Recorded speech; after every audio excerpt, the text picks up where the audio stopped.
भारत के इतिहास में कई महान योद्धा हुए, लेकिन एक ऐसा सेनापति भी हुआ जिसने 41 युद्ध लड़े और एक भी नहीं हारा। उसकी तलवार से मुगल साम्राज्य कांपने लगा था। उसकी सेना इतनी तेज थी कि दुश्मन समझ ही नहीं पाते थे हमला कहां से हुआ। वह केवल योद्धा नहीं था, वह एक रणनीतिकार था, एक ऐसा नेता जिसने मराठा साम्राज्य को दक्कन की पहाड़ियों से उठाकर दिल्ली की दहलीज तक पहुंचा दिया। उसका नाम था बाजीराव प्रथम। यह कहानी है एक ऐसे योद्धा की जिसने इतिहास की दिशा बदल दी। 18 अगस्त 1700 मराठा साम्राज्य के एक ब्राह्मण परिवार में जन्म हुआ बाजीराव बल्लाल भट्ट का। उनके पिता थे बालाजी विश्वनाथ, जो मराठा साम्राज्य के पेशवा थे। बचपन से ही बाजीराव का जीवन अलग था। जहां दूसरे बच्चे खेलते थे, वह घुड़सवारी सीखते थे। जहां दूसरे बच्चे कहानियां सुनते थे, वह युद्ध की रणनीति सुनते थे। 1720 में बालाजी विश्वनाथ का निधन हो गया। मराठा दरबार में सवाल उठा, अब पेशवा कौन बनेगा? कई अनुभवी सरदार थे, लेकिन तब छत्रपति शाहू महाराज ने एक साहसी निर्णय लिया।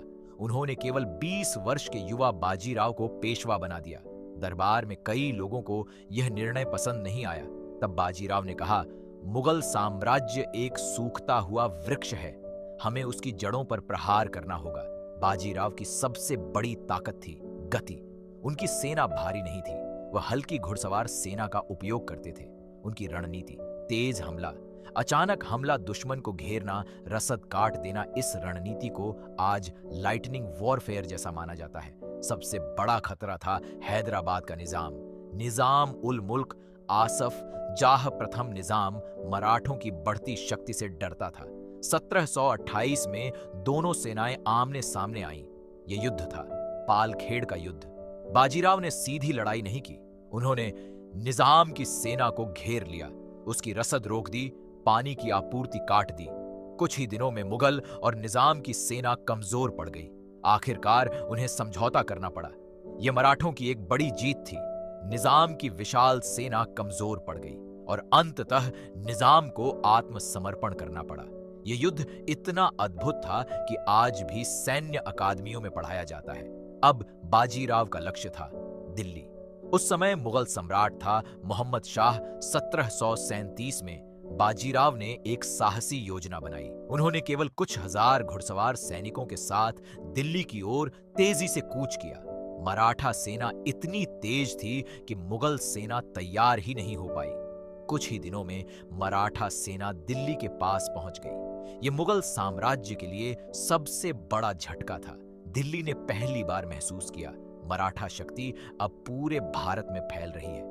युद्धों के बीच बाजीराव के जीवन में आई मस्तानी, उनका प्रेम, इतिहास की सबसे चर्चित प्रेम कहानियों में से एक बन गया। लेकिन यह प्रेम आसान नहीं था।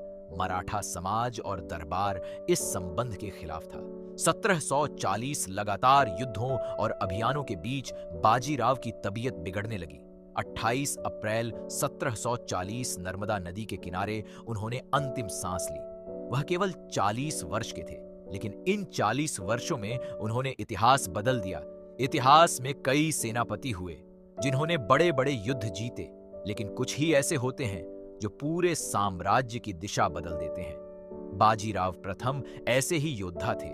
सिर्फ 20 साल की उम्र में पेशवा बने और अगले 20 वर्षों में मराठा साम्राज्य को भारत की सबसे शक्तिशाली ताकत बना दिया। 41 युद्ध और एक भी हार नहीं। लेकिन उनकी असली ताकत सिर्फ तलवार नहीं थी, वह थी उनकी रणनीति, गति और साहस। आज भी इतिहास उन्हें भारत के महानतम सेनापतियों में गिनता है और उनकी कहानी हमें याद दिलाती है, सच्चे योद्धा केवल युद्ध नहीं जीतते, वे इतिहास लिखते हैं।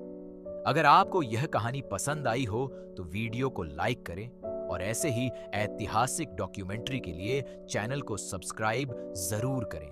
जय हिंद, जय भारत।